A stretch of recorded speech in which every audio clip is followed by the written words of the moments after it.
see we're together as we walk on by, and we fly just like birds of a feather. I won't tell no lie. All of the people around us, they say, can they be that close? Just let me state for the record, we're giving love in a family dose. We are family. Hey, I got all my sisters with me. We are family. Get up, everybody, and sing. Sing it to me. We are family. I got all my sisters with me. We are family. Get up, everybody, and sing. Living life is fun, and we've just begun to get our share of this world's delight. High hopes we have for the future and our goals in sight. We know we don't get depressed. Here's what we call our golden rule. Have faith in you and the things you do. You won't go wrong. Oh no, this is our family jewel. We are family. Sing it to me. I got all my sisters with me. Sing it to me. We are family. Oh, I can hear you guys. Get up, everybody, and sing. We have faith in you and the things you do.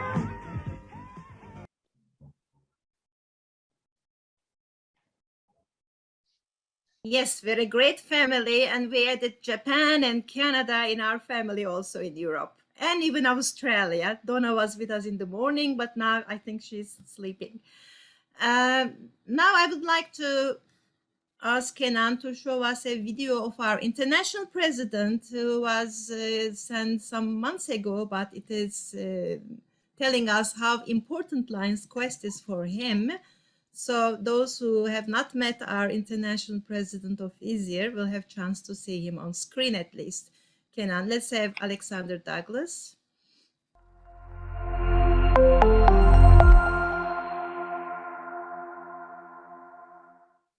I am International President Douglas Alexander from Brooklyn, New York, USA. It is my pleasure to join you for your Alliance Quest Day. And I want to thank you for putting the spotlight on the Quest program.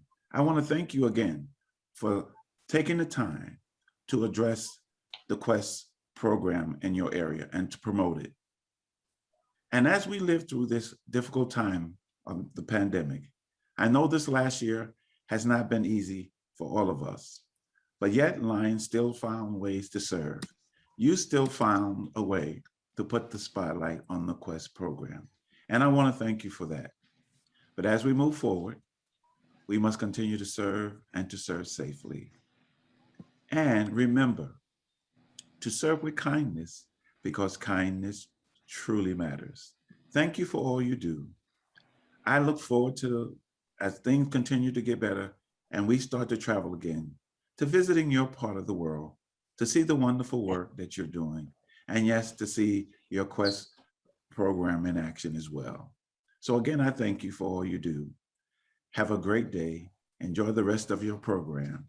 Look forward to seeing you in the future. But until then, please stay safe and serve from the heart. Thank you.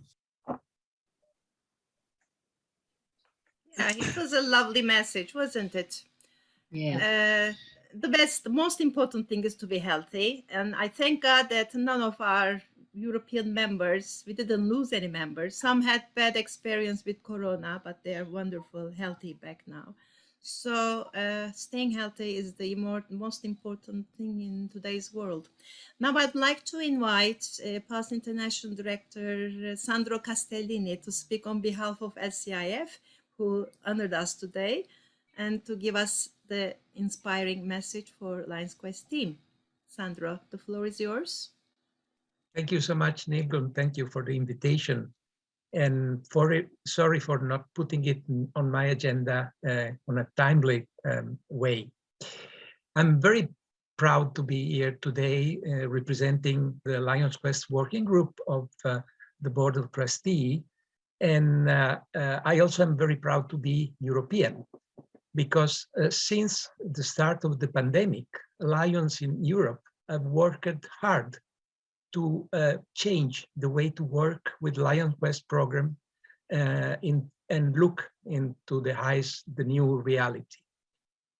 Our region has been the first to implement virtual teacher training and provide digital program support. And this is due to the experience and the wide action in Europe. Europe continues to be one of the most developed regions for Lions Quest in the world. And the level of connection with our institution allows many of us to be flexible and adapt in this situation like the pandemic. So I will really look forward to meet you in person when it will be possible. But I'm very glad to be here today to listen also to our partnership with UNODC that in Eastern Europe will open a new perspective, and to listen from our exceptional staff member, Matthew, and I think Kimberly will be also with us today because many news are coming, and you would be very proud of it. Thank you so much for your commitment, for your hard work that you are doing and continue to do, and for inspiring all of us to move forward with Lions Quest program. Thank you so much, and stay safe. Thank you so much, Sandro. We are really so happy, and we know that you are representing Europe in the best possible way in LCIF. So now we have a promise that PID Sandro will be in Portugal next year if we're gonna meet. Look forward to that. Okay, so today we have very important speeches. We're gonna listen to our boss from Oakbrook, Matt, what's happening in Oakbrook. But before that, we have two other guests. I would like to give the floor to Ulrich now. Ulrich from Germany, who has really will tell us something very interesting where Lions Quest can reach. Ulrich, you have the floor. Yes, thank you. Thank you so much. I open the presentation.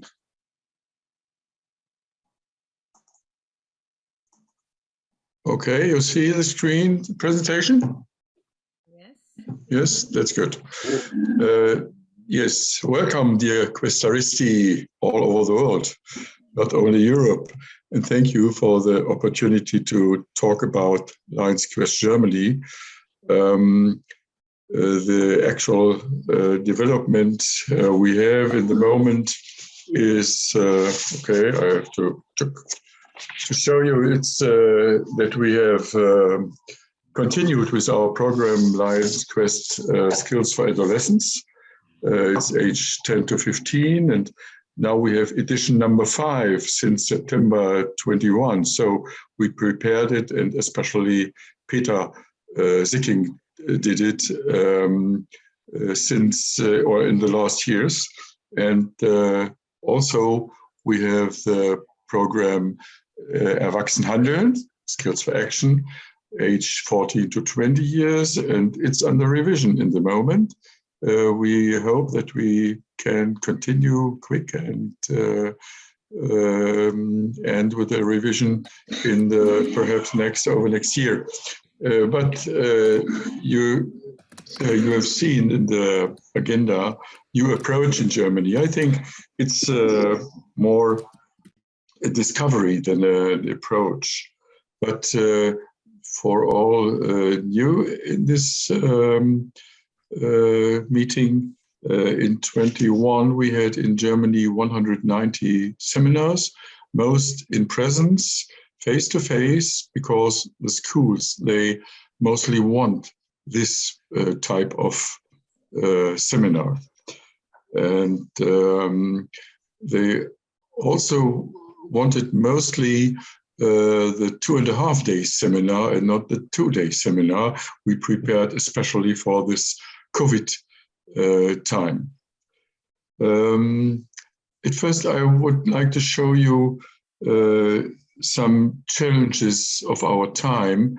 It's well known all over the world, the globalization, the digitalization, the refugee movements we have all over the world, and racism and group-based misanthropy. It's also a problem, and also extremism is a problem we've seen in a lot of countries all over the world, initiated sometimes by the pandemic. And another challenge is populism and hostility to democracy. And in a lot of countries, we have in the moment to defend democracy and fight against extremism. We see very often ultra-right or sometimes ultra-left parties in many parliaments all over the world. And our question in Germany was, how can we effectively prevent extremism?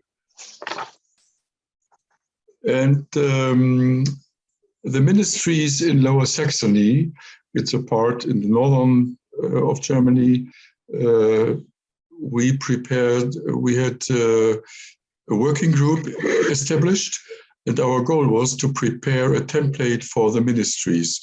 And there are 5 ministries participating in this work. It's a Ministry of the Interior, Ministry of Justice, Social Affairs, Science and Cultural Affairs, and Ministry of course, Educational School Ministry. And in the first moment, it was a big group. Also, Peter is part of this group. But then we reduced it to 4 people in an author team. And Lions Quest, I'm the only member, we are the only NGO in the author team. And I think it shows very good the importance of our program and the acceptance in the ministries and in the societies. The basis for our work was special expertise by the University of Jena here in Germany, and it's Professor Behlmann who did it. And the objective was clear. We have to create a concept which prevention actions are effective against, at first we told it right wing, but then we only said against extremism. And of course, we discussed the organization of actions, but that's very special in all parts of Germany. We have different organizations who are responsible for it, but I think we found a way for our part in Germany. Prevention of extremism, the basis is clear. Orientation towards democracy and human rights, that's our goal. And of course, right or left-wing extremist ideas are not compatible with this. So that was a basic of our work. And in the researches you can see there are different proximal processes of radicalization, and there are at first identity problems of young people. Too many children see no value in their life. They are afraid to find not their place in the society. They feel not accepted. But they are important for all societies in all countries.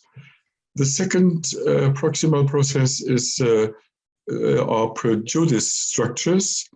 They are very often learned in the age of 4 to 12, 14 years. I did a short lesson in Kiev to this theme. Third is acquisition of extremist beliefs and ideologies. Where do you learn extremist beliefs. Not in schools, but the researchers said very often in families and peer groups. And peer groups we have also in schools, of course, but we don't teach it. And the fourth proximal process is this sociality. It depends very often related to peer groups, but it's also often transmitted in parental home by setting the wrong example. So it's clear that we in school as teachers have to be the better example to work in this way of prevention. And of course, the more developed the four proximal processes are, the stronger is the risk of extremist attitudes and actions. And I'd like to show you some guidelines for the prevention of extremism, which Professor Behlmann showed us, and also others. It's not only Professor Behlmann.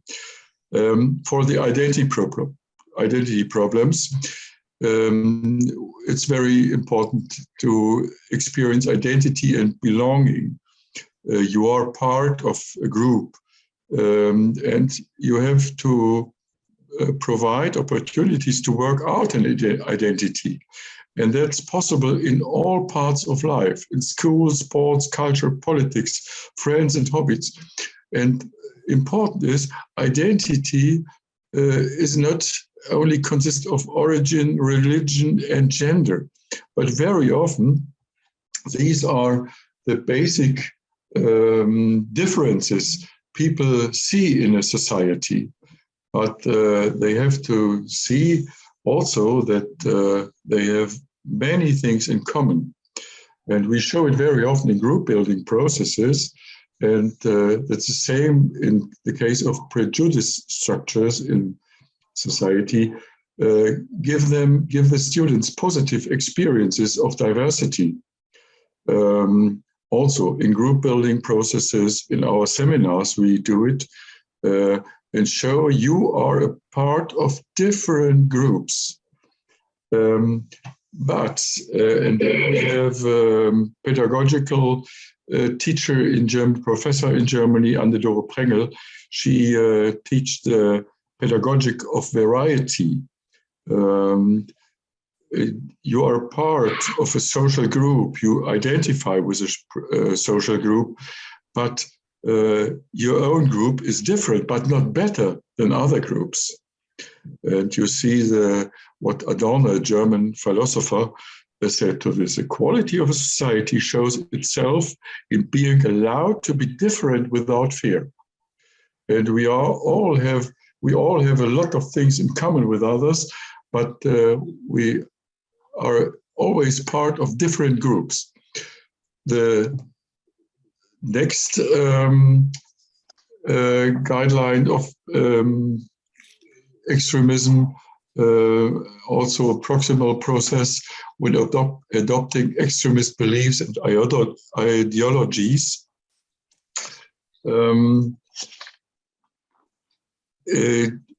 We can also work in this way, assumption of responsibility for the community.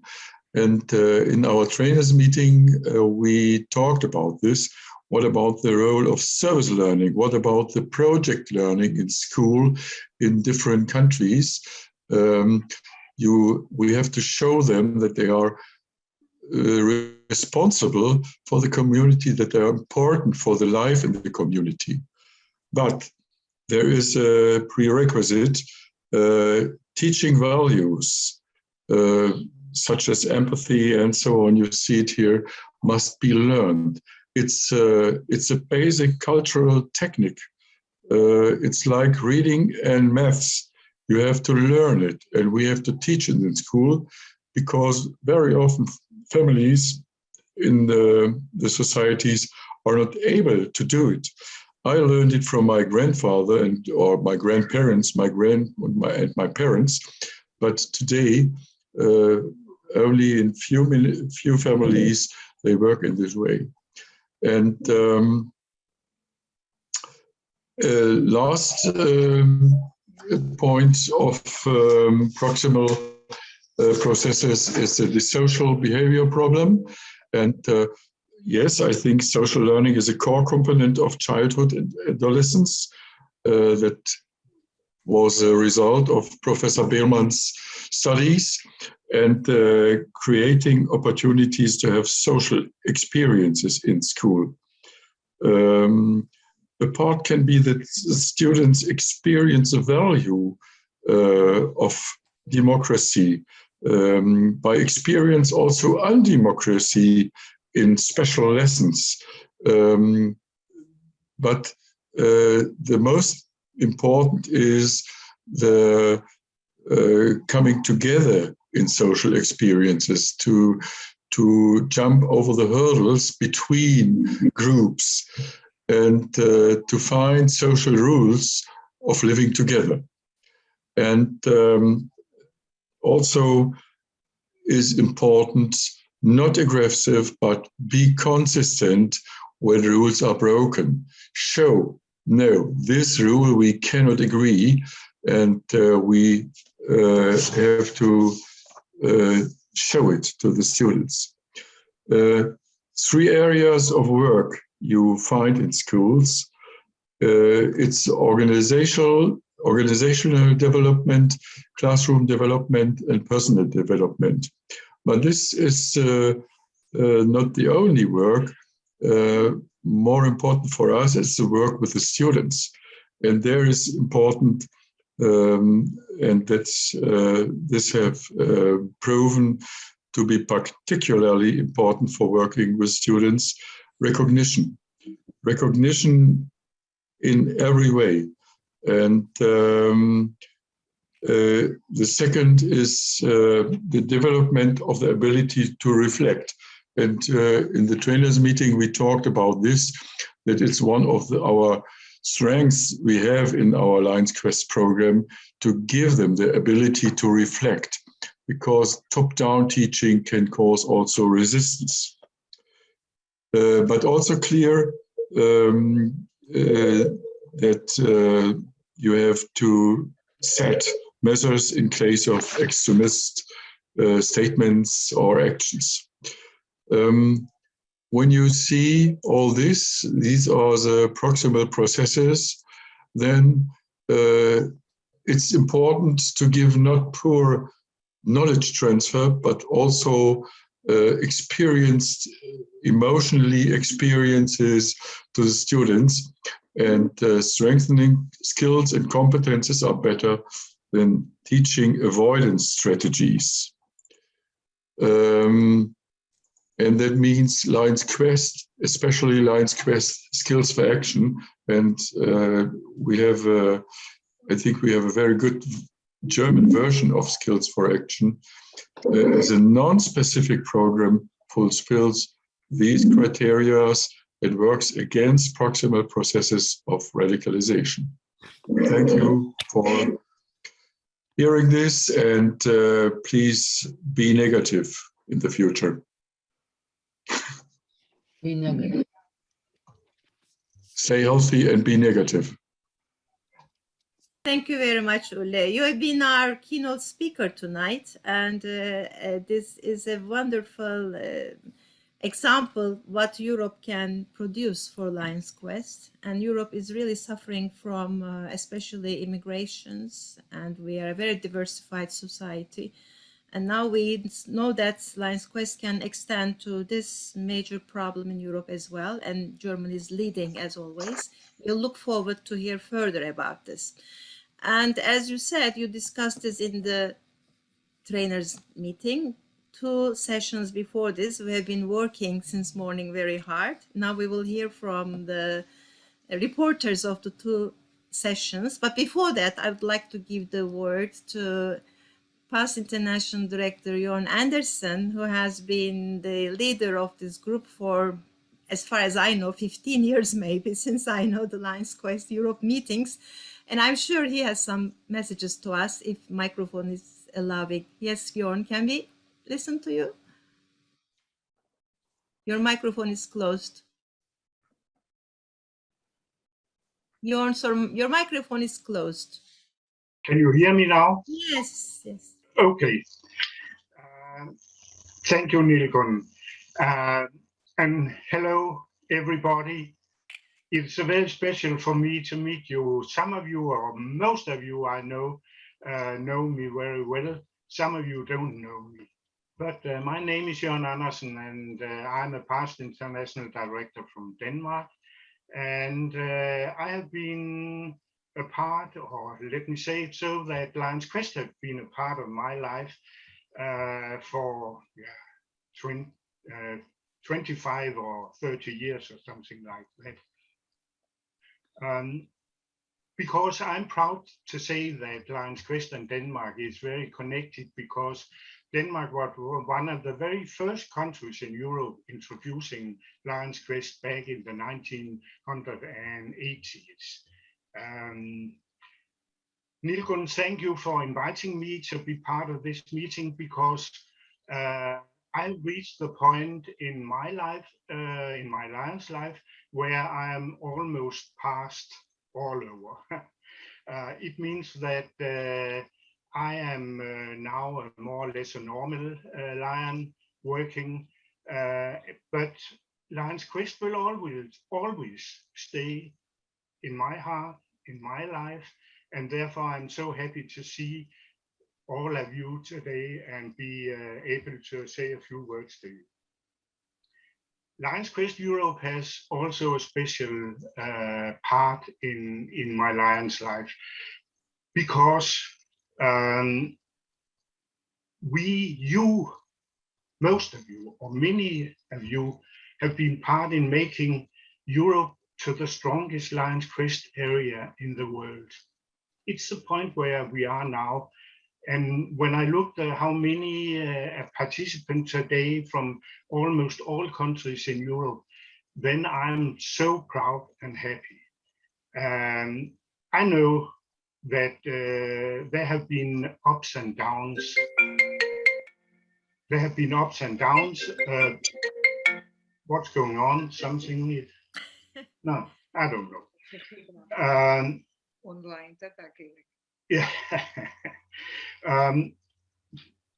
And we have had this damned corona crisis and pandemic fighting with, but I have heard that everything is moving on, and now we have just heard Uli saying how they are trying to do a new approach in Germany, and this is very, very good. I feel that we need to do new approaches in the Lions Quest to keep it moving in the countries, in many countries. On my wall just in front of me, I have a poster saying the difference between an optimist and a pessimist. A pessimist is a person who sees the problem in every possibility. An optimist is seeing an opportunity in every problem. And I think it's the way we should try to develop and keep Lions Quest going on in that aim. I will urge you to stay together. I think Nilgun used the word, the European Lions Quest family. And we are a family. You are family. And I hope I can stay in this family at least on the sideline of it. Stay together, maintain what we have achieved until now, and develop all the new things needed for the world's best program to fit the world going on outside our windows. Thank you very much for your attention, and good luck with your work in the future. Thank you very much. Thank you so much, PID Jørn. You're always with us. We always need your experience. And as long as you don't refuse, we will always invite you and love to host you in our meetings. Thank you. And as I said, we worked all 2 sessions and we are wondering what the country directors discussed and what the trainers discussed in their meetings. Now we'd like to hear short reports, maximum 10 minutes of each. And first I would like to start with the trainers, senior trainers and trainers. Marianne and Ringin, who is going to report on your behalf? I am going to report very shortly. Well, we worked on the strengths and the weaknesses of our program, of course. Regarding the strength, find a lot about the strengths of the program because it's such a strong program. Reflections, consistency of the program, the program being user-friendly, very easy to use and implement, promotes communication, friendship, covers really large age groups, and it's a repetitive program and everything. But regarding the weaknesses, not maybe weaknesses, but what we think should be added or developed in the program, had 2 or 3 parts. One was about the subjects or the skills. And as Ule also told you, or he also spoke about it, we think, or we concluded that democracy and diversity should be added in the program or developed. But there's also an issue which we think was very important, the environmental awareness regarding, taking into consideration the new world. And this to be related to and environmental awareness and responsibility, of course, and this by relating personal health to environmental health. And there was also, we also talked about nonviolent communication and leadership, which we think is very important as well. Some other skills about leadership.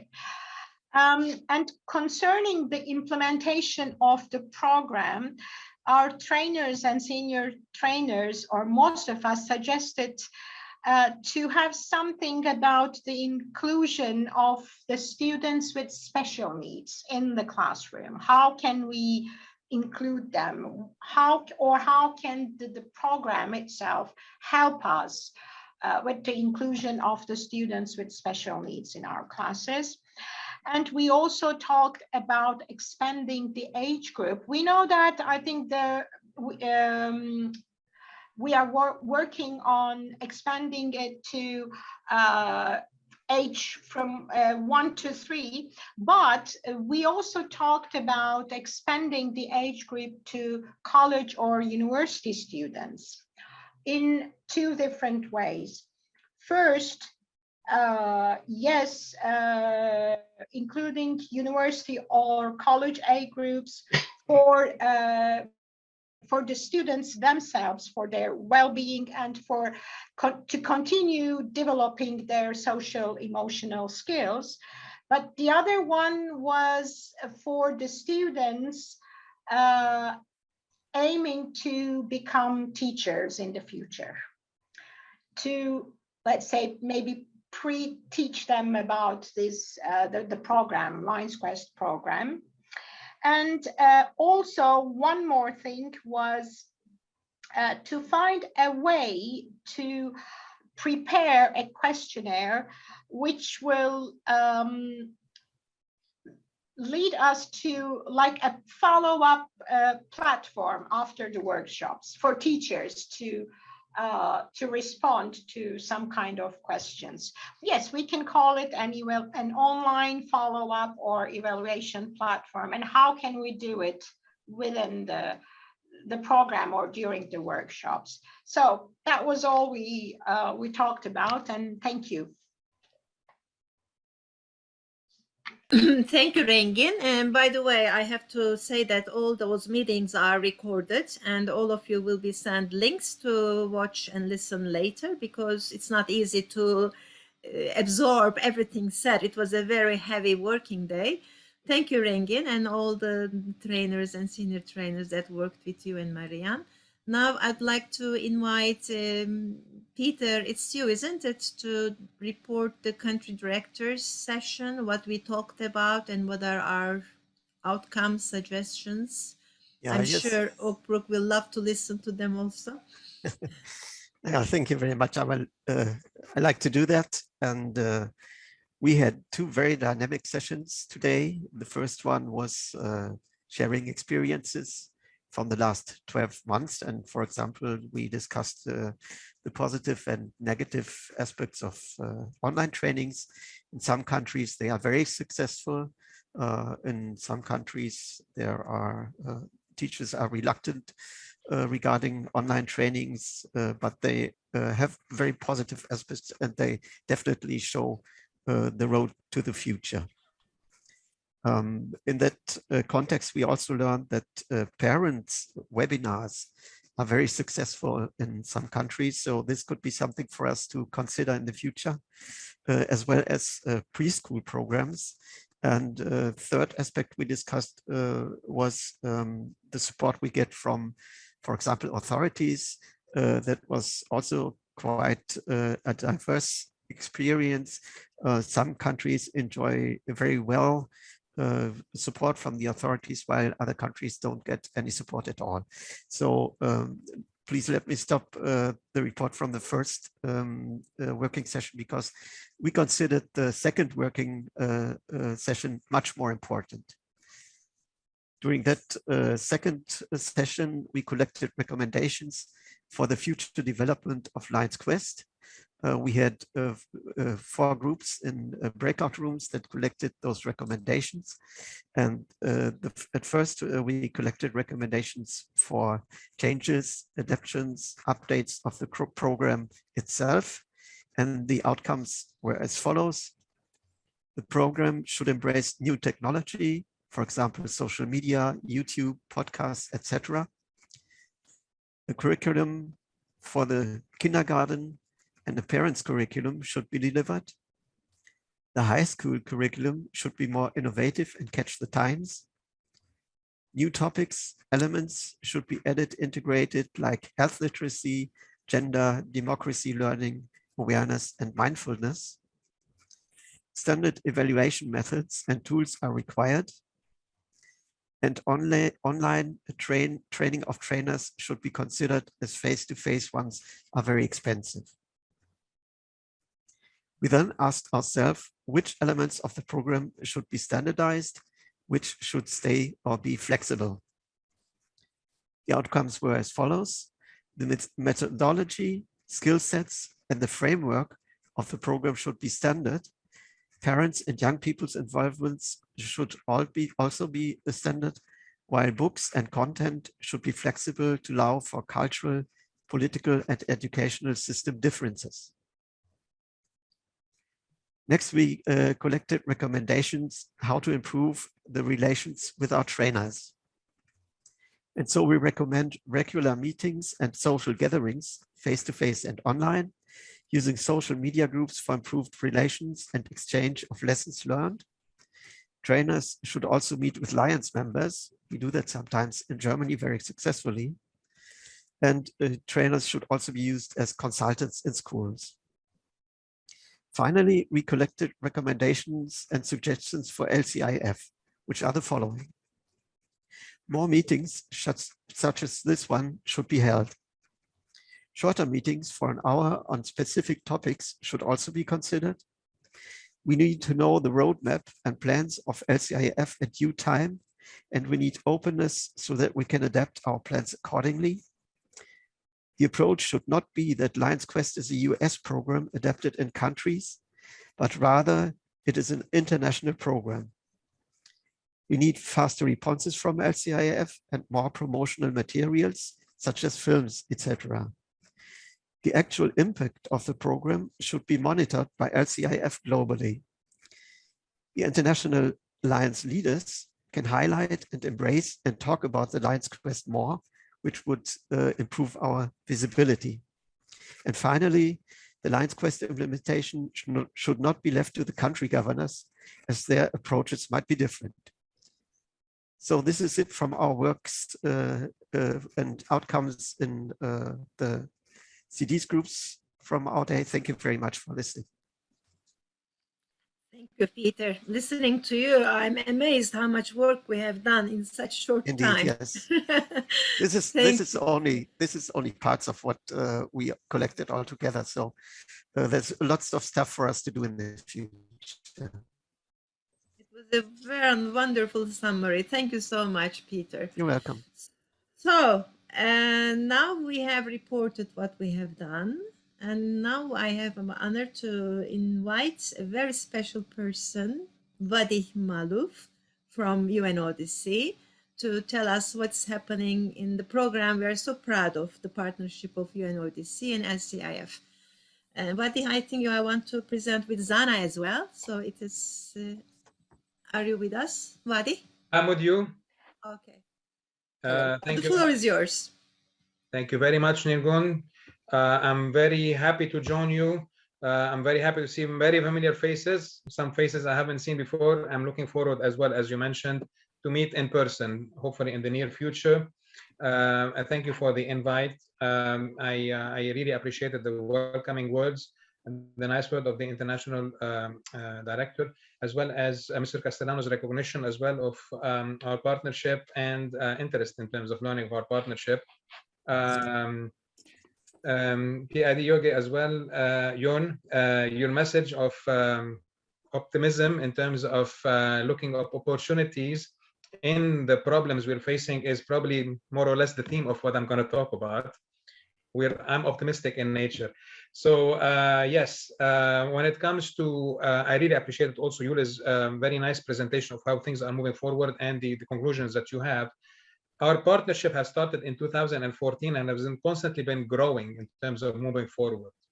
Many of you are aware of the kind of work that UNODC is engaged in and how does this partnership fit in. But in a nutshell, for those who are not aware, I'm managing a global program on prevention. So its main purpose is really to change the culture of prevention with our member states for them to understand what is evidence-based prevention, for them to think really in an appropriate way. We are guided by a tool which is developed jointly with the WHO.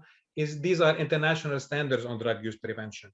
They make the policymaker understand that for prevention to work, we should not discuss drugs in terms of information about drugs and dangers about drugs only, but drug is, initiation of drug use is related to as an outcome of a vulnerability that is not addressed. And that vulnerability needs to be addressed by accompanying children in different ages of development, helping them reach the milestone of development, their social, their emotional, and their intellectual skills that are needed in every single age of development for them to avoid any risky behavior. It's the same vulnerability that is linked to violence, to crime, to school delinquency, that is really the nature of what we're looking for. So that's at the policy-making level. How is it demonstrated on the ground? We have family skills programs, but also we have life skills education program. We're very proud that the life skills education program has been demonstrated on the ground through piloting for the policymaker to really understand it's not only like a strategy, but something that being implemented on the ground, has been demonstrated through the Lions Quest Skills for Adolescents program piloting global. We started piloting this in Serbia as a first country in Europe, and it since then has grown a lot. We're in more 8 countries piloting such programs, but for us, Europe remains our laboratory of how to pilot these programs and learning from Europe to other countries in terms of how to adapt the process of implementation. So in Europe, we started in Serbia, then we moved to North Macedonia, to Montenegro, to Bosnia-Herzegovina, and then we faced COVID-19. So COVID-19 is a situation where, for us as UN working on prevention, is a situation where new vulnerabilities have arisen. So it's not like the previous vulnerabilities were still there, but new things happen. So youth are now facing the challenge of learning from home, being physically distanced from each other, not socializing. Their parents are facing economic stress. They're working from home. They're parenting while working from home. COVID-19 is a stress by its viral status, by also the misinformation that is linked to normative belief and their development. All of these are challenges that countries have faced suddenly, where even though vulnerabilities have increased, and for us as United Nations family, the issue of mental health has risen a lot, especially among adolescents. Violence against children and violence between children has risen. So there is a higher need than ever before to actually invest in such programs. Whereas at the same time, policymakers were moving into the idea of quick economic recovery. And whatever little investment they had in the field of prevention that we were trying to push forward has got stagnant. Fortunately, we are in a situation where we're working in Croatia, and Croatia was an excellent example of a country that really recognized the value of now more than ever working on social emotional skills for the youth through an online related platform. That was a very good momentum for us to really demonstrate for all other countries that we're working the value as well as the feasibility of this work. And this is where I would like to pass the floor to my colleague Jana, if she's online with us, just to tell us briefly in terms of what happened in Croatia and how we expanded to Slovenia, and I will wrap up in terms of nice future optimistic opportunities we had because of this situation. Jana, are you with us? Yes, I'm here. Jana, the floor is yours. Thank you very much. First of all, I would like to say that I'm really happy to be here with you today for the first time. And I was really grateful to be part of the trainers meeting today and to hear different experience and different reflections on implementation of the program throughout Europe. Even though we have this extensive experience in implementation of the program in the region, but this is like once in a time experience implementing it during the pandemic. As Vadim mentioned, we started the implementation in Croatia several months before the start of the COVID-19. And luckily, the teachers from 41 schools there had a chance to experience how it looks like to implement it in the normal situation. That gave them enough possibility to see how important the program is. So when the pandemic started in March 2020, they already knew they experienced positive impacts of the program. They saw the reactions of the children they were teaching, and they get the benefit as a whole. So they gave them extra motivation to do their best, to find the best possible solutions, ad hoc solutions, and to start to move the implementation of the program from in-person normal situation to online and a platform, and later on using hybrid models of implementation. So as I mentioned, during these challenging times, we finished the program implementation right a couple of weeks ago in December. So through the pandemic, they were exercising program like everything was going on normally. As mentioned, they invented different, and they were using different online platforms, and all the lessons they put in this digital format, and they managed to, they succeeded to bring the program to the end. As we were approaching the end of the program, the teachers were more and more vocal about the benefits of it and the impact it leaves on the children. So in this September last year, we received a letter from the Public Health Institute from Dubrovnik-Neretva region, and two schools from this region were part of the implementation in the last 2 years. So the Public Institute sent a letter to us and expressed the need to expand the program to all schools in this Dubrovnik County. We are very happy that this is the end result of our 2-year implementation program under COVID. After this positive reaction, and as we were approaching to the final follow-up session, which happened in November and December, just a couple of weeks ago, we heard more and more voices of the teachers where they expressed the need to expand the program to other schools and other classes. And then the agency for teachers, Croatian Agency for Teachers Education, which is part of the Ministry for Education, expressed the need to organize something like training of trainers, actually training of teachers, local trainers who have been implementing the program in the past 2 years, to make them trainers who will expand the program to other schools, and eventually in time, if possible, to introduce the program in possibly all schools in Croatia, or at least the maximum number of schools possible.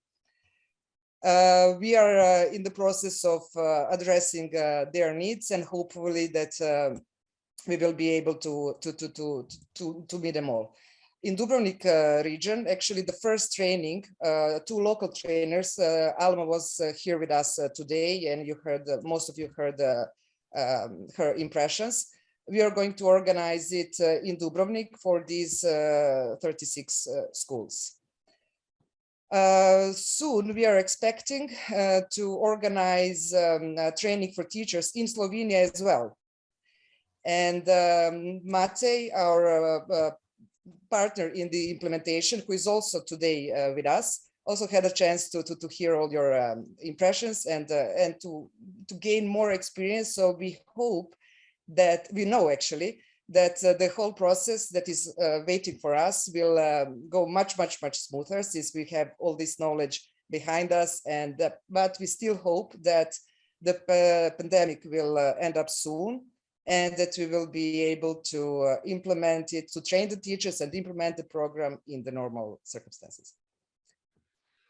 Thank you, Jana. And this is exactly the purpose why Croatia has been key. It has been a catalyst for us, for other countries to understand the value of this program. We're looking forward of further expanding this program to Slovenia as we speak, with the support of UTRIP and the ministries that are related in Slovenia. The key message that I want to send with you is that this positive experience, particularly as we are moving to Slovenia with our partnership, Slovenia is coming into our commission, which is the Commission on Narcotic Drug, our Parliament on Drugs, which are all the member states' decision makers when it comes to how to move forward to address the drug situation, is coming up with a resolution to the CND to come up as a unanimous resolution tabulated there on the importance of social and emotional learning and early prevention as an investment in terms of sustainable development moving forward. This will be demonstrated also, aside the fact that the EU seemed to be backing up this resolution. It will be also accompanied by a Slovenian side event during the Commission, where we will talk about this experience on social emotional learning and experience, and we will discuss Lions Quest, how it's been demonstrated, and family skills in that perspective, and also with the participation of our dear colleagues Matt and Kimberly. We're also establishing another side event for Lions Quest specifically to discuss about this partnership as well. And I pass special recognition also to Jana, to Marianne, who has been key in terms of putting the process forward in terms of training to make it happen. And that learning experience hopefully has been an insightful not only for other countries to implement, but also to other countries to be interested to have such program inside. So with that, I pass by, and we're looking forward to see how we have this learning experience can help in the further adaptation and enlargement of the content and the mode of delivery also of Lions Quest that I am sure Matt will discuss later on. So I really appreciate this partnership. It has been very key for us to really help member states appreciate the value of such programs, and Lions Quest has been a very important tool for us to put it in demonstration. I sent you one publication from Croatia and sent you another one for those that don't have it, that demonstrated actually that this program has reduced substance use and reduced intention to continue using among substance users in the other 4 countries we had in Europe, for your own record. With that, I'll pass the floor back to you, Neil. Thank you so much, Vadi. We have hundreds of questions, but unfortunately we don't have time. Hopefully we will meet on face-to-face and you will be our guest with Jana and we will ask all our questions. But I'm sure now our main speaker, who is our big boss in Oak Brook, Matthew, will also say a few things about the UNODC program besides everything else. We're looking forward to listen to Matt. The floor is yours. Thank you, Nilgün, and thank you, everyone. I actually found my notes from last year's meeting in which I said, you know, I'm working from my living room in sweatpants, and I'm going to be interrupted by either my kids or my cats, and that could still be true this year, unfortunately. So here is to Portugal 2023, hopefully. Kim Casper, of course, is with me. Kim, I don't know if you are going to share the presentation. Yeah, I'll share it. Okay, great. And what we'll do is just give a brief overview of some of the changes and plans that we are planning with Lions Quest from headquarters. And I was very grateful and thankful for the reports from Peter and from Ringen about the outcomes of those meetings, because I think what we are seeing is strong alignment with some of the changes and developments that we want to make coming out of Oak Brook, alignment with some of the changes and developments that you all want to make here in Europe. And so with that as context, Kim, I think you're up for the first section. So that is true. Hi, everyone. It is wonderful to be with you all. For us this morning, for you this afternoon or evening.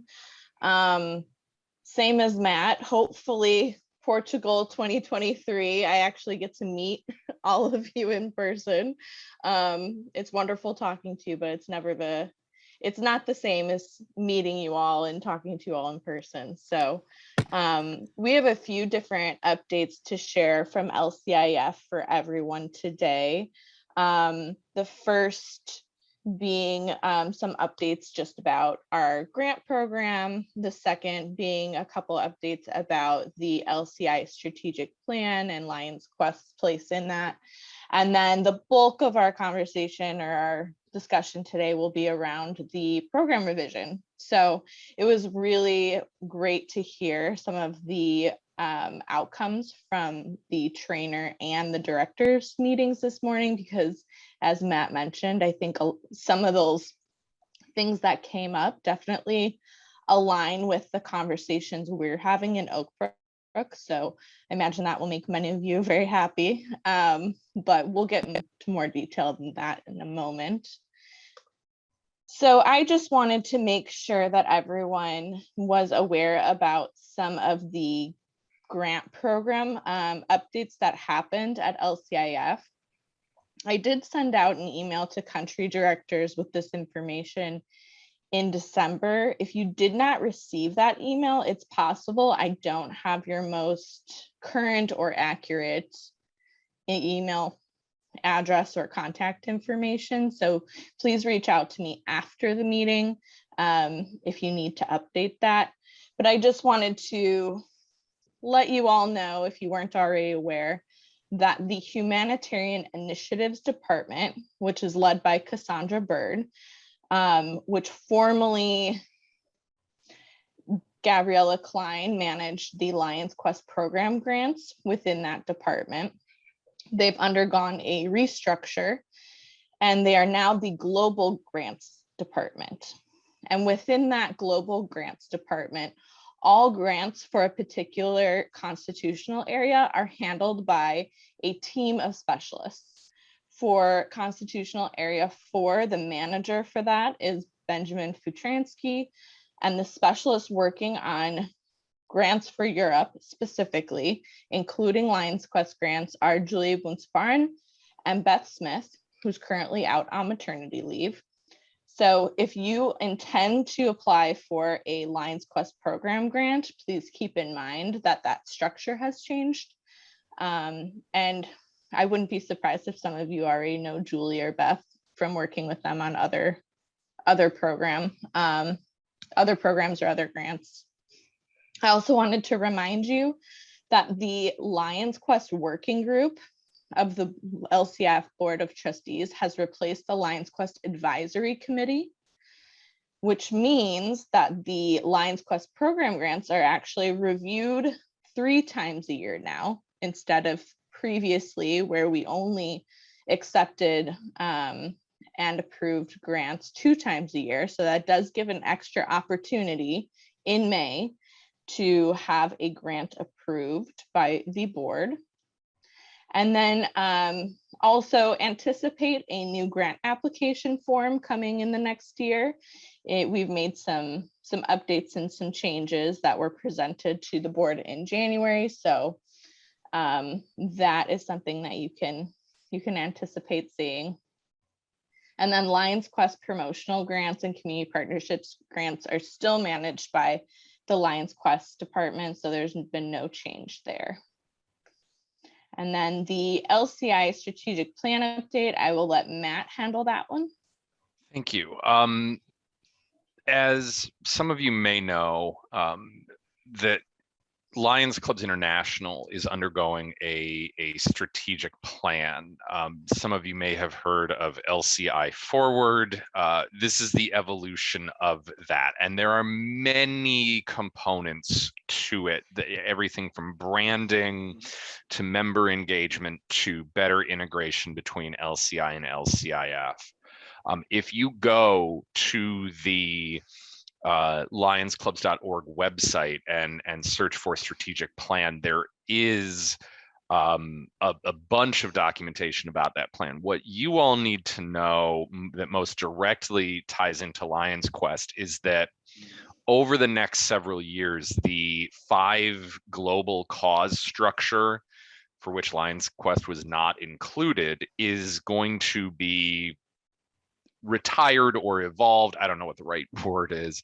It's going to shift to 3 broader pillars of areas of service, and Lions Quest is going to be under one of those pillars. And so the details are still being refined, but I know there's been a lot of questions, a lot of frustration with where does Lions Quest fit into the broader Lions International structure of service and what gets highlighted. And so we're optimistic that this will be a better fit for Lions Quest and give it more visibility within the structure.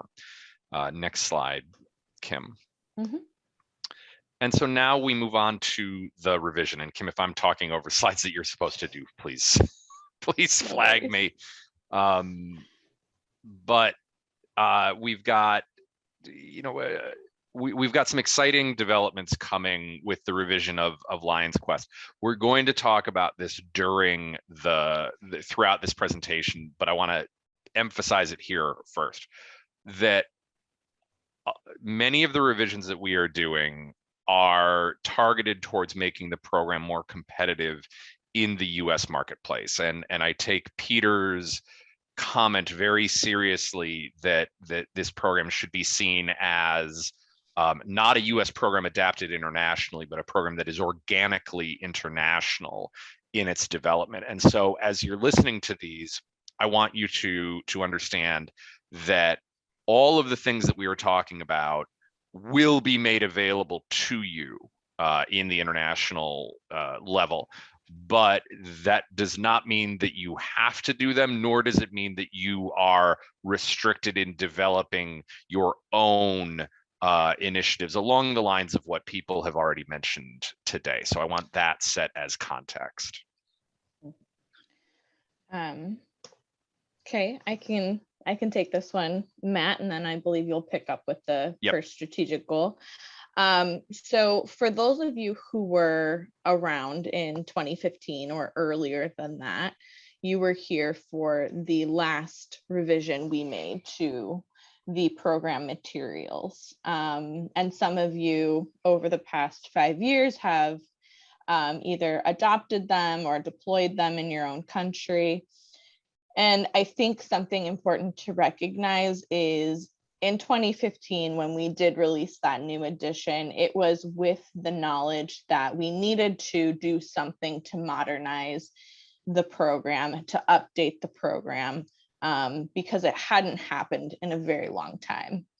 But at that time, when we did go through that revision, it was really more of a update to our current materials rather than a rethinking about what we're doing with our program and whether we're truly achieving the goals that we have set out in that, and if we're doing it in the best way possible.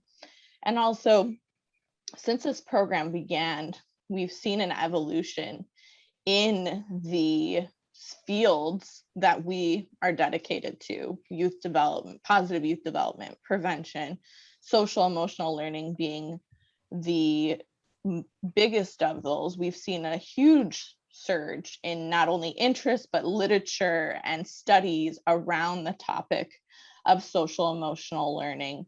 And so as a program and as an organization, it's extremely important for us to consider whether we are keeping up with that science, whether we're keeping up with that research, and whether we are being the most effective at what we're trying to do. So as SEL becomes stronger, as there's more data, it's important for us to be incorporating that into our program.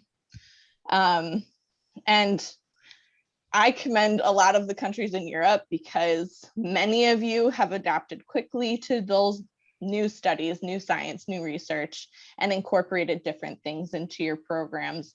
And it's important that LCIF does that with the program as a whole as well. And in 2019, we began thinking about the future of Lions Quest and how can we maintain a program that's relevant and is achieving those outcomes that we want to see. And so that's when we really spent the time to look at how do we plan for the future of Lions Quest. And so that's where these 3 strategic goals came from. And you'll see them on your screen, but we want to redevelop Lions Quest as a modern, relevant, social emotional learning program. As part of that process, though, we also want to engage our Lions membership in support of Lions Quest and also build LCIF and Lions Quest as the brands as thought leaders in the space of social emotional learning and prevention and positive youth development. So we'll kind of take you through each of those strategic goals and what LCIF is looking to do within each of those. So Matt, you can go ahead and start with goal 1. I have all of goal 1, right? Yeah. All right. So as Kim mentioned, as I've mentioned, the primary goal is to revamp this program. Next, please, Kim. And so phase 1 was to conduct an expert level review of our existing programs. That included an analysis of all of our English language materials, including past editions of the program, as well as an analysis of our competitors. We did focus groups and interviews with current users as well as past users, those who had done the program and dropped it for whatever reason. And again, the primary focus was on the US market, but we did do a survey of international users, and Kim and our colleague Ariel before her were in constant dialogue with the international folks about the way the program was functioning or the challenges it was seeing in different countries around the world. So insights from that project included an analysis of the fact that our unique position within the social emotional learning market include some key strengths, and those are the fact that we address all grade levels from pre-kindergarten up through the end of secondary school. We have a global reach that is unparalleled, and this secret weapon that is Lions Club's members and Leo members that give us reach and penetration into communities around the world that we wouldn't otherwise have. And finally, our ability to connect social emotional learning with service. And these consultants had a very strong recommendation that we pivot the program, particularly at the older grades, to include project-based learning. And I was happy to hear that be mentioned earlier in the discussion. There is a lot of internal and external enthusiasm for the program, as well as a deep commitment to providing excellent customer service. We want people to do this program well, but that our focus must be on effectiveness and scalability. We need to be able to do this program well, but we need to be able to do this program well everywhere. And there are obstacles towards us doing that. Some of those obstacles are the fact that our materials are just too dense. They're schools, teachers, administrators see the program and they think there's just too much stuff here. We can't fit it in. There is wide variability in training, in the fidelity that is used, and in Lions involvement. Lions may be our secret weapon, and a lot of the people here are doing excellent work, but we all know that in a district, in a multiple district, that the level of Lions engagement fluctuates wildly. We know that we need updates to content in our curriculum and in our training, and that at least in the US, and I think a lot of the countries in this call do this better than we do, at least in the US, there is a one-size-fits-all approach that limits our usefulness for out-of-school implementers, for community-based implementers, and even for schools who only want to do certain aspects of the program. And again, the program being huge and dense is an obstacle. And so our opportunities for revision include a focus on school-wide implementation, not just focusing on the teacher who's implementing Lions Quest, but increasing the focus of our existing resources for school climate, for whole school-wide implementation and creation of a positive learning community, making the lessons themselves more dynamic, more user-friendly, and more student-centered rather than just a teacher lecturing on why bullying is bad, which is an oversimplification of the way it works, but that's how it's perceived. We want to update based on the newest in learning science. We want to provide better implementation guidance and coaching, including through expanded training and professional development options. And we want to create materials specifically for out of school and community-based users. And so this led to the LCIF Executive Committee in October approving us to move forward with a full revision of the program. We have contracted with an educational technology and learning sciences firm based in the US with a long track record of work in social emotional development and the intersection of SEL with technology.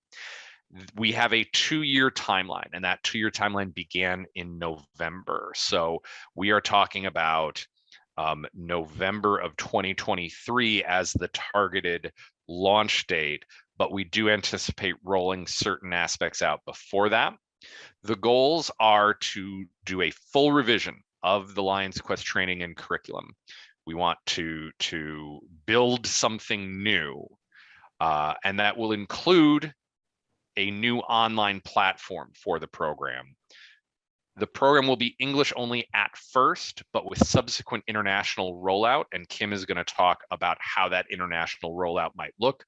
And I want to reiterate that there will be opportunities for every country here to be engaged with this as much or as little as they want and is as appropriate for their program and the way Lions Quest is managed in their country.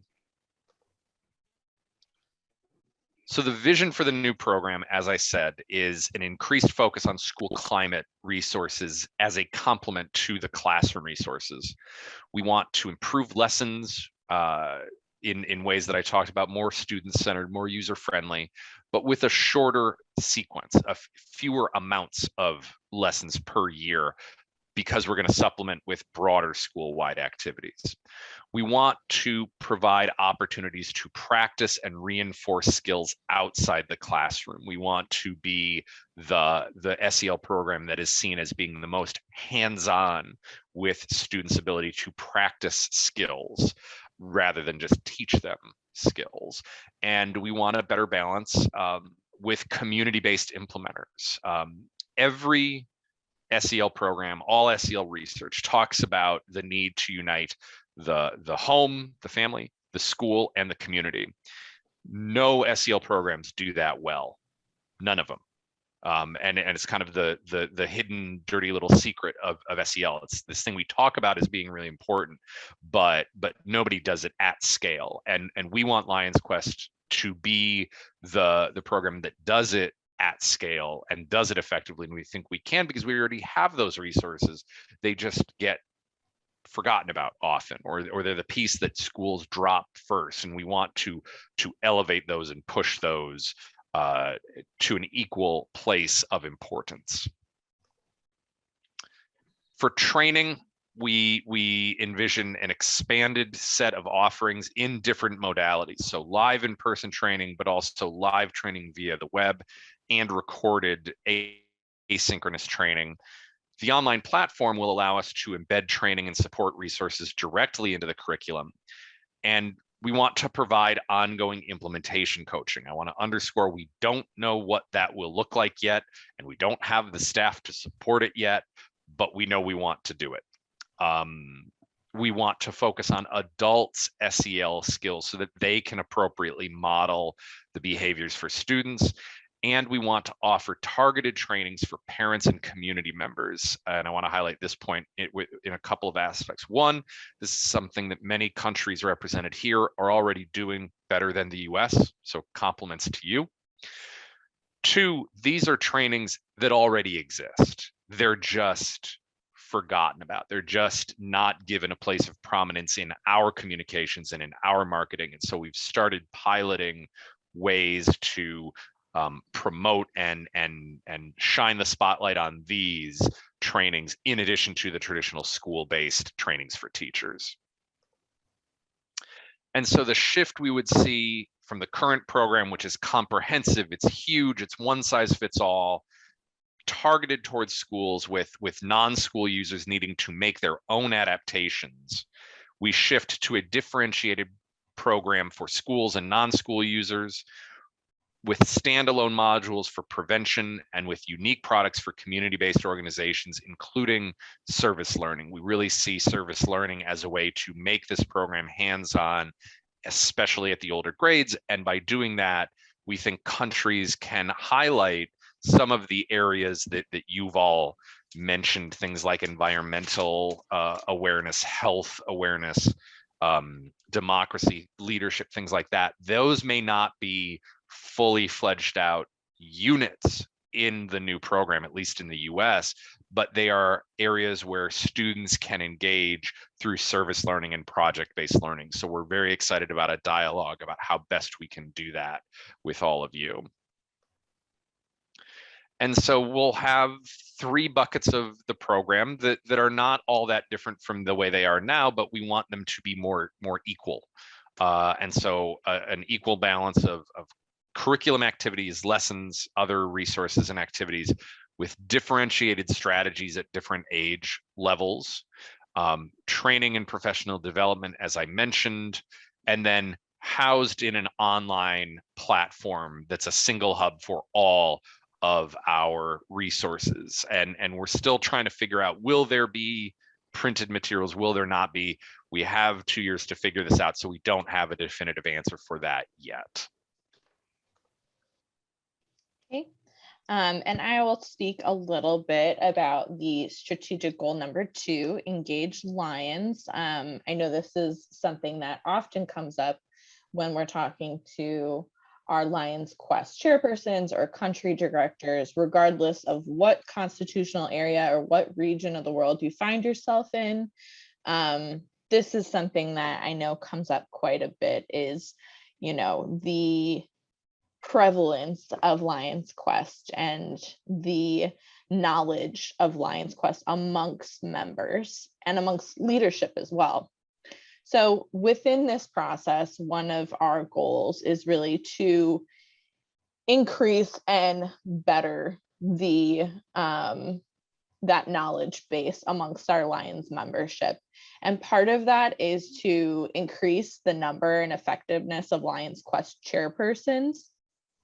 I know we often get caught up in terminology, but officially, districts and multiple districts have Lions Quest chairpersons, and so that's the term I'm going to use, but this also includes country directors or Lions Quest coordinators, whatever kind of structure you have set up in your country. But basically what we want to do from LCIF is to not only increase the number of people actively engaged in supporting the program, but to provide them with more resources to be able to do that effectively.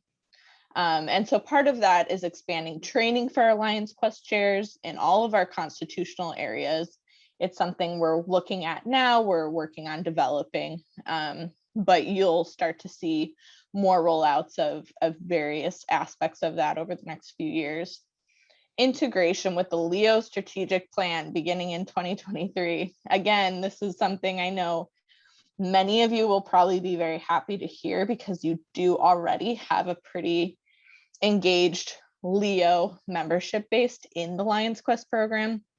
And we know what kind of benefits and really positive things that the LEOs can bring to the program and that the program can bring to the LEOs. So there's been conversations between the Lions Quest department in LCIF and the LEO department in LCI about how do we work better together and more collaboratively. So that's part of that conversation. And then right now there's also a conversation happening with GAP about creating Lions Quest specialty clubs. I believe some of you already have them in your countries, but kind of using that as a more strategic tool, not only to build members, but also to give more prominence and more focus to the Lions Quest program. International rollout. So the rollout of the program will have unique challenges in different countries and different constitutional areas, because each region has their own unique needs, their own unique opportunities, their own unique challenges. So that's something over the next 2 years that we'll be spending a lot of time determining how can we best support the rollout for each of these areas. And Matt mentioned this already, longstanding, well-developed programs can continue with their existing programs. That said, we will be looking to have more of a model of fidelity so that there is more consistency in the program at a global level, but it's not something where we are going to force anyone to immediately transition over to this revised version of Lions Quest. So, and something we already talked about, a lot of things that Matt brought up as part of our vision are things that are being done internationally, whether that's a increased focus on parent training or delivering the program online. We'll also be looking at the train the trainer process. As many of you know, it's a pretty lengthy process as is. And because of the types of training, the vision we have for training and the types of support that we want to be able to offer to implementers, there's probably going to be a need for more trainers globally in order to be able to meet that need and to offer those new components of the program.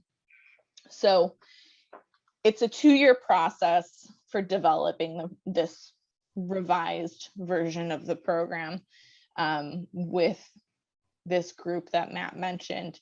However, I think we can anticipate a 2 to 3 year rollout period, with some pieces being rolled out earlier than others.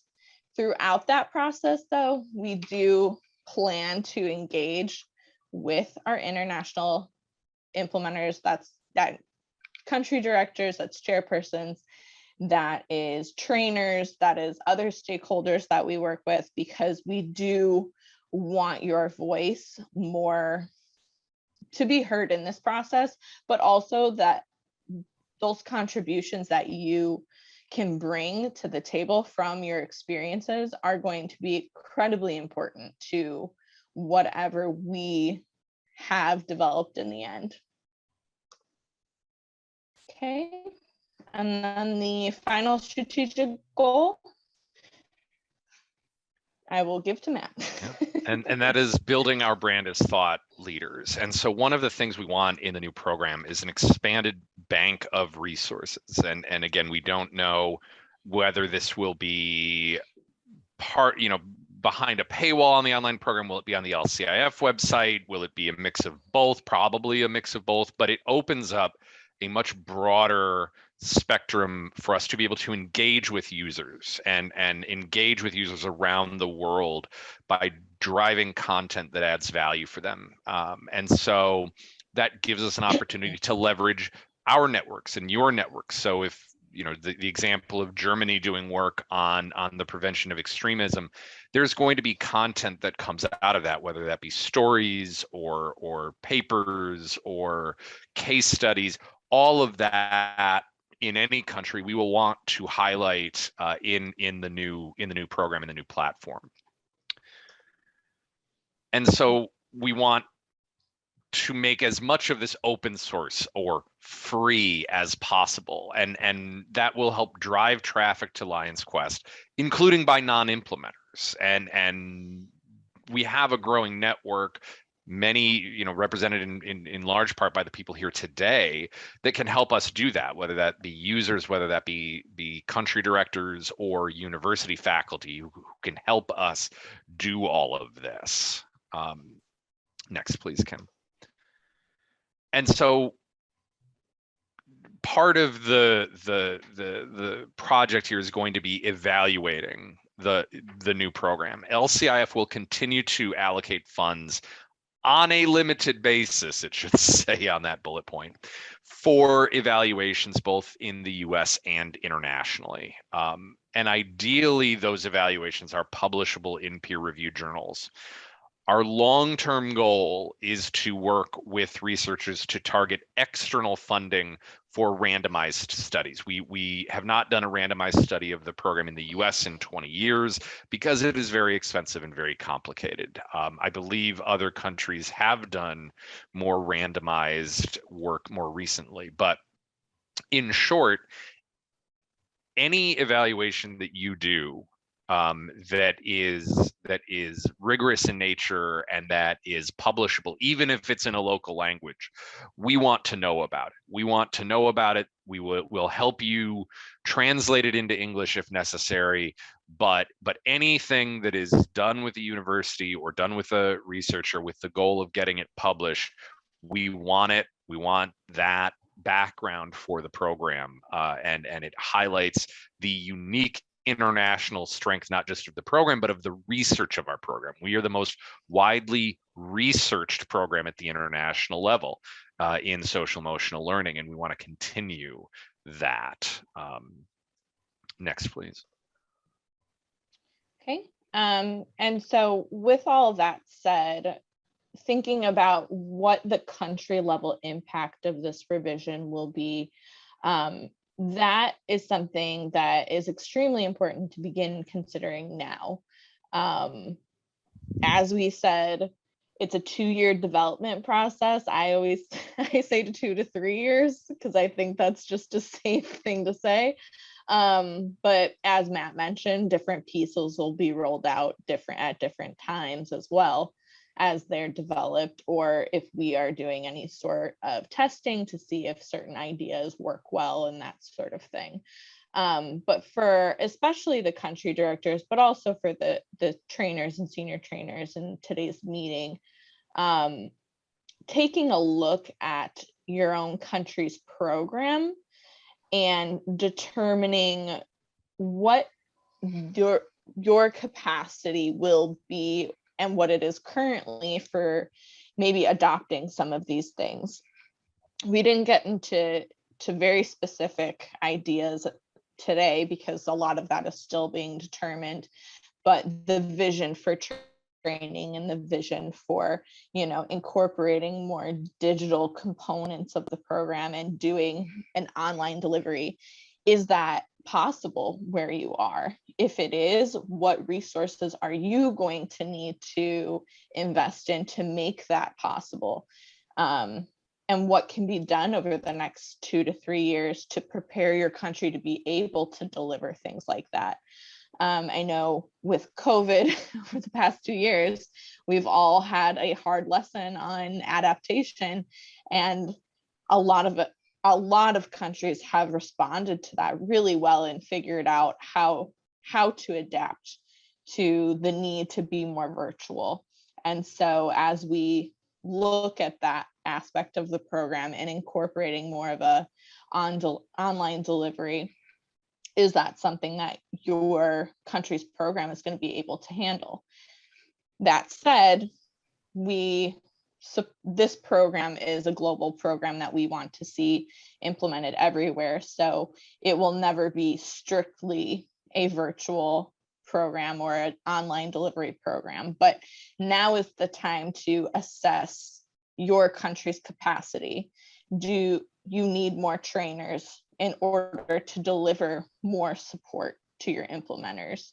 As we know, it's not a quick process to train new trainers. So beginning to identify those things now, I think, are going to make any sort of transition or any sort of change much easier when the time comes. But to reiterate, we're not going to require any country to completely switch to the new version of the program when it becomes available. But there are probably going to be aspects of it that you're going to want to introduce, or we're going to want you to introduce within your program operations.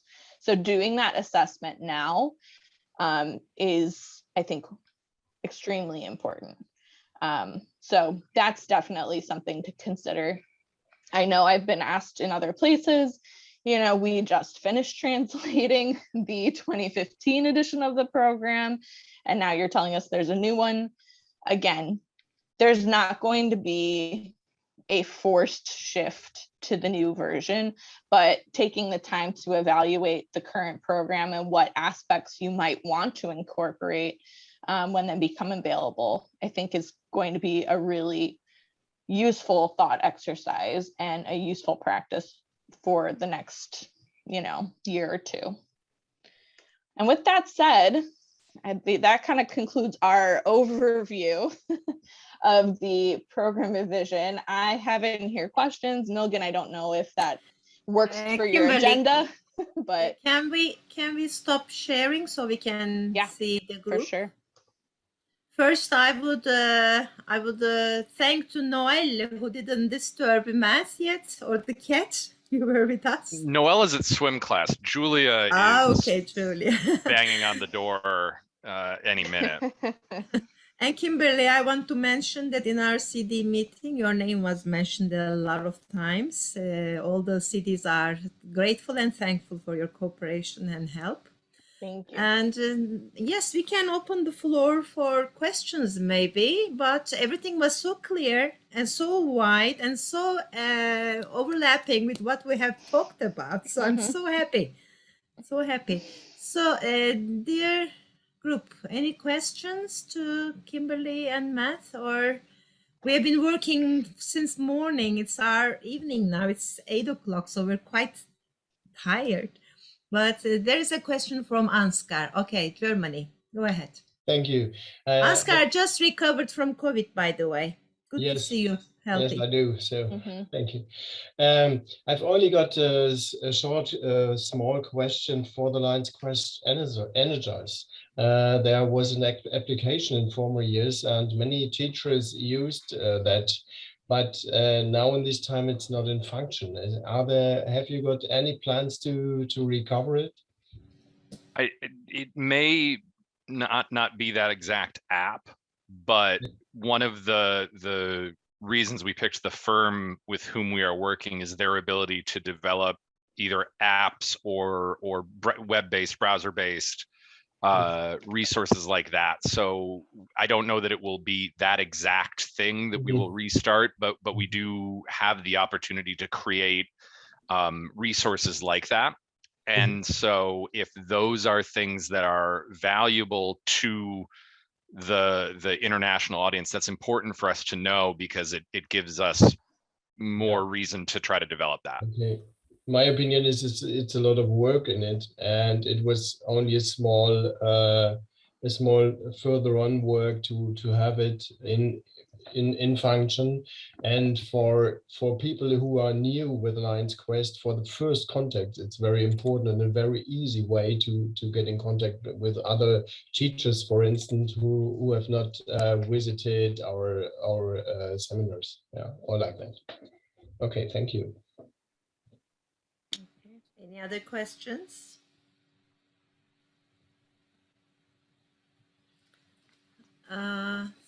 I'm sure after we re-listen to what you have bombed us with, we will come up with many questions.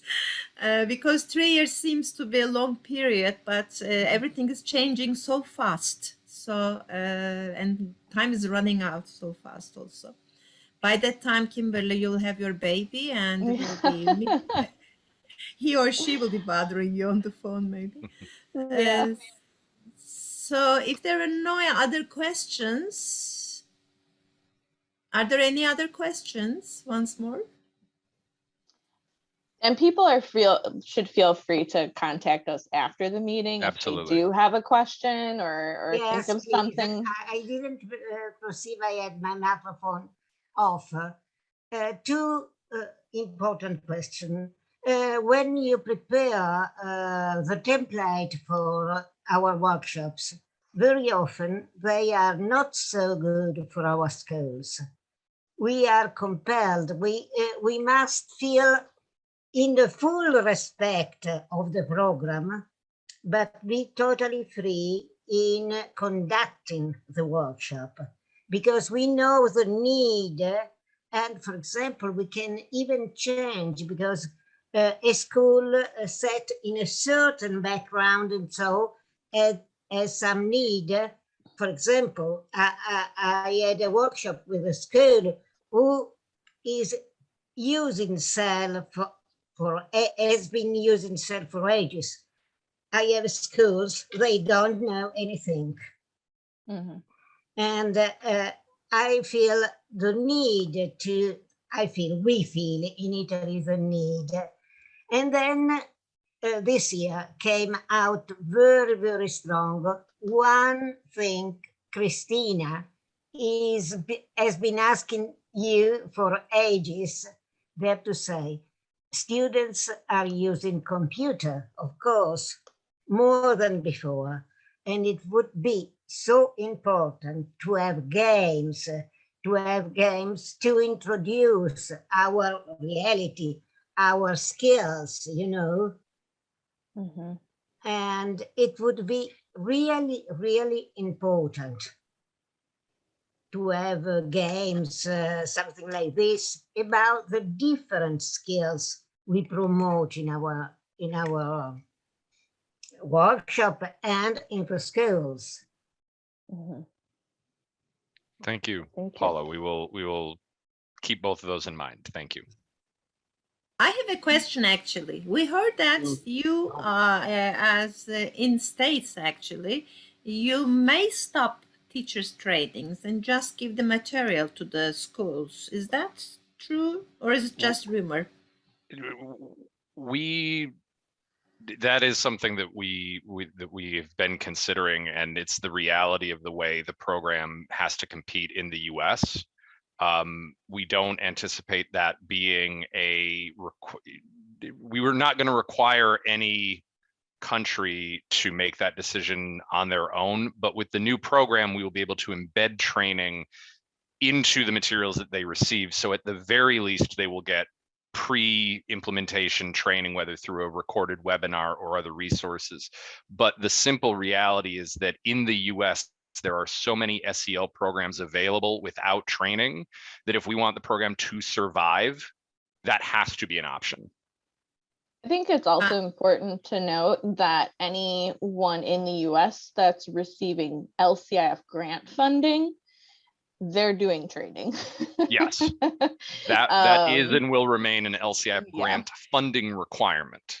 Yeah, because we do know how important training is to the success of the program. So when we have that leverage in the situation, we expect it because we know it's important. Especially in Europe, all of us believe that the trainings are our major superiority and difference from other programs. And to teach the teachers how to give the program is the essential part of the program. Right. Any other questions? May I add one thing?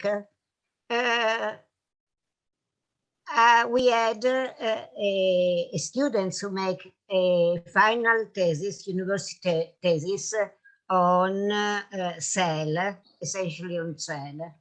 What is very, very dangerous that people can buy the program in USA without any control and applying them without any training. And so I know some disaster appeared. And this is very, very dangerous for, the reality and the validity of the program. If you have information on that, I think we'd welcome it so that we can see it. If you are able to share that. If it's in Italian, that's fine as well. And when we talk about the fidelity of the program, when we submit this program for validation by ratings agencies or evidence-based institutions, the fidelity model of the program involves training. When we promise outcomes, we promise those outcomes based on doing everything we say you should do, and that includes training. We don't have control over what people do once they take the program. You are looking at 40% of the Lions Quest department right here.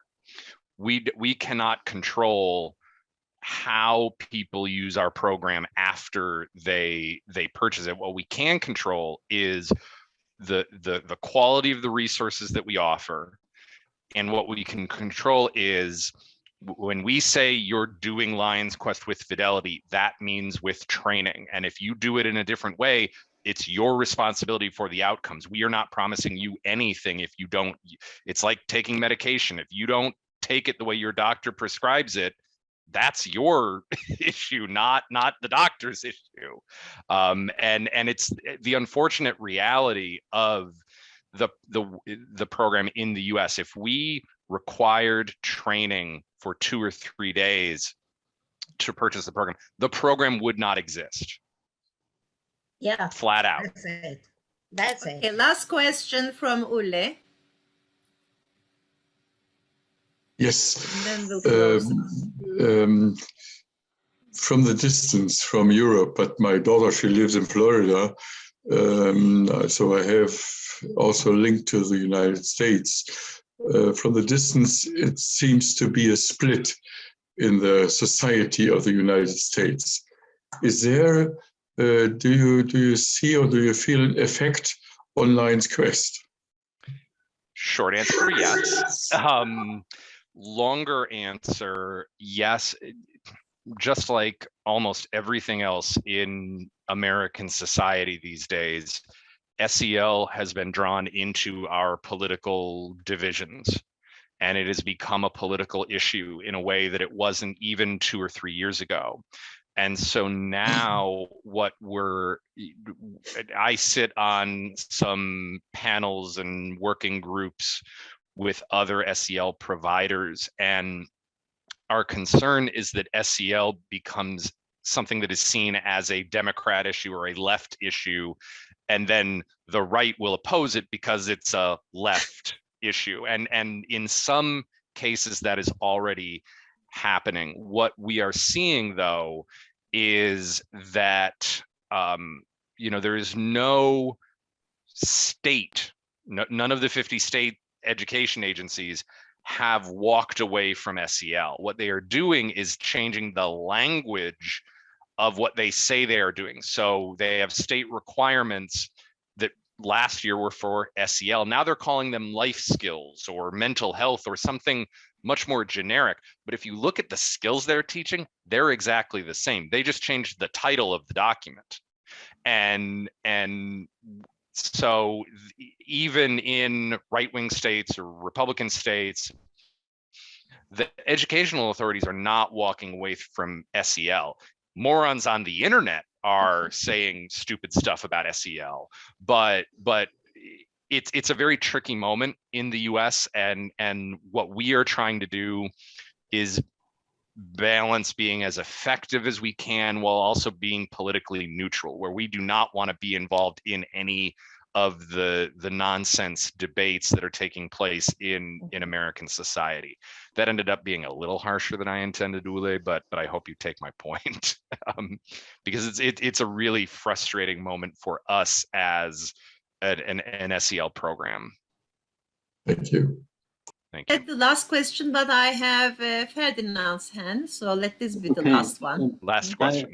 I feel, thank you for the presentation. I feel this top-down approach is really ambitious, not only from regarding the content management, but regarding the engagement of the Lions World.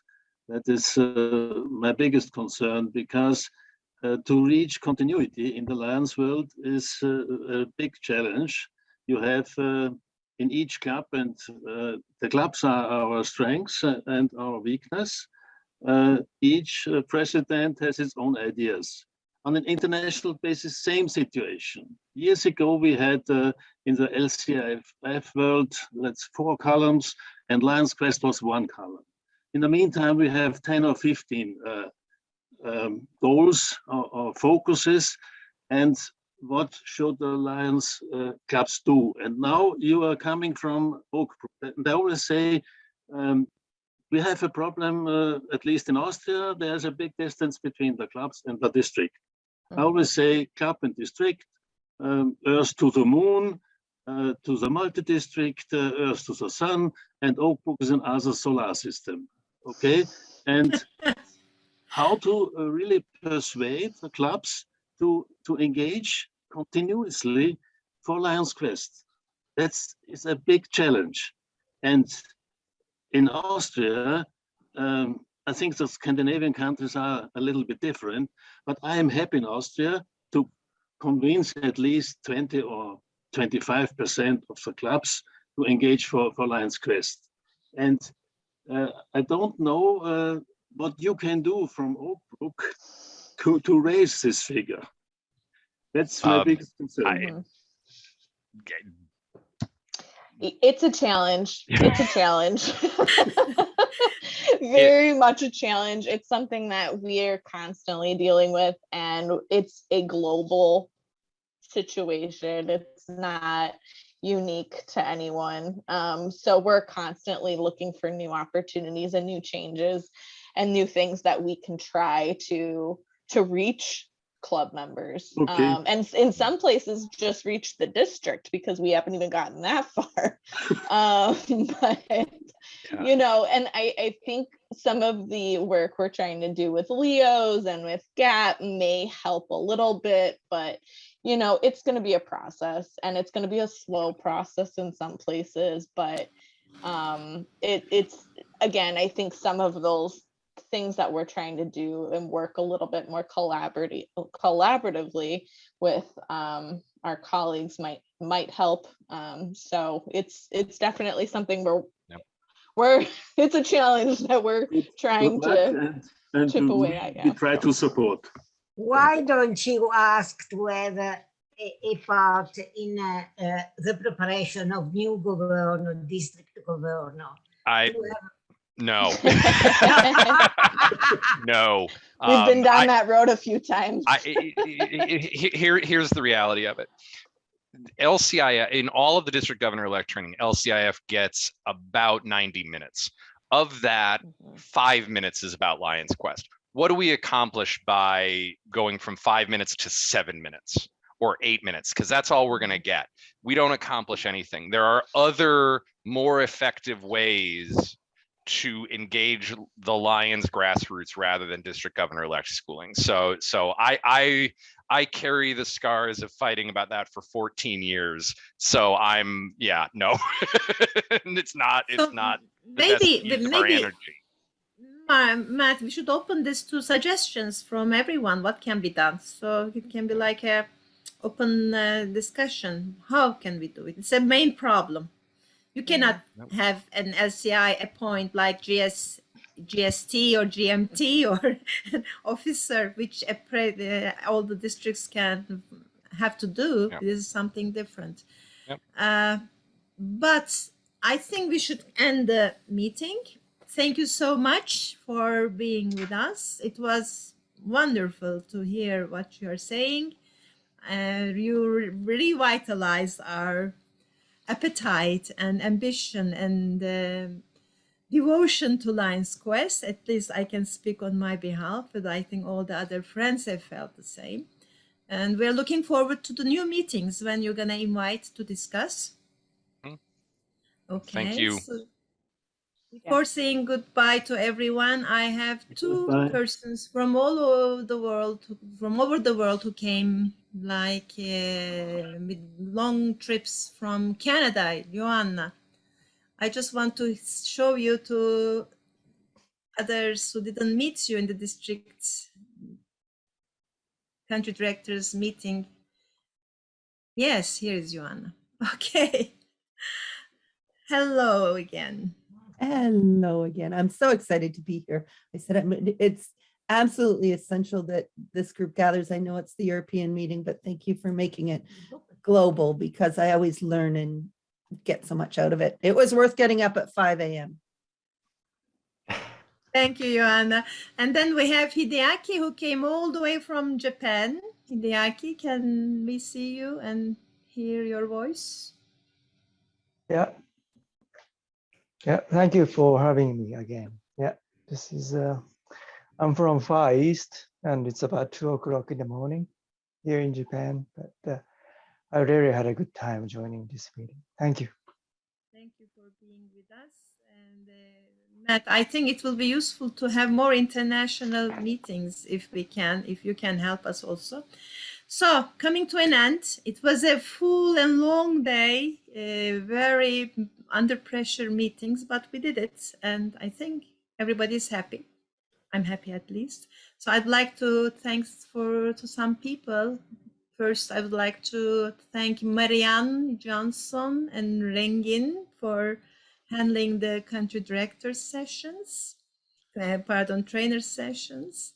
Rengin, are you here? Okay. Yes, I am. Thank you for giving us the opportunity to work for it. Thank you. I would like to thank the country directors, facilitators, Peter, Hannah, and Ferdinand, and Yoni. Where are you?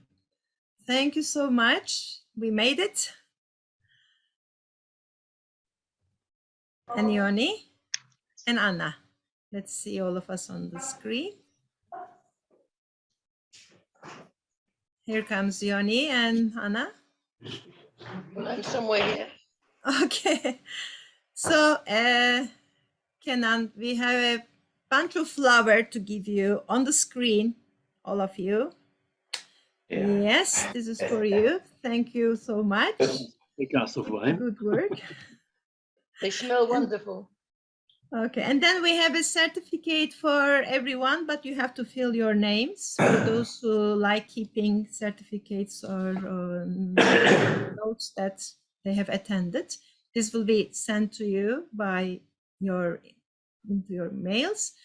And as I said, the recordings of all meetings, joint meetings, and except the group meetings will be sent by links.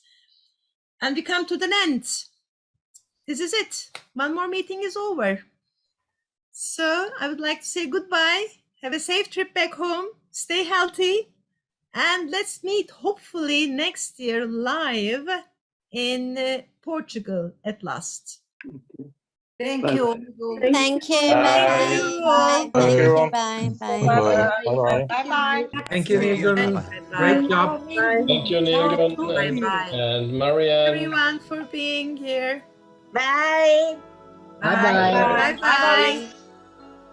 Bye-bye. Thank you very much. Thank you.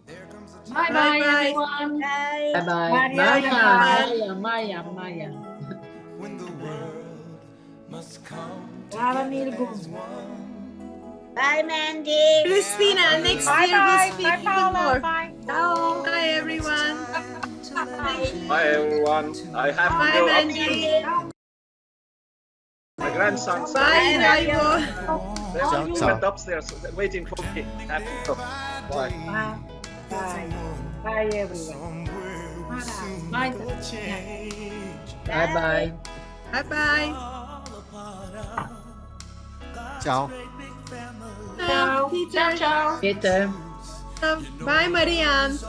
Bye-bye. Goodbye, Bye, everybody. Marianne. Thanks. Bye, Anna. Thank you, Ringin. Thank you. Thank you, Oral. Bye-bye, Oral. Bye-bye. Thank you so much to you. Bye-bye. Christina,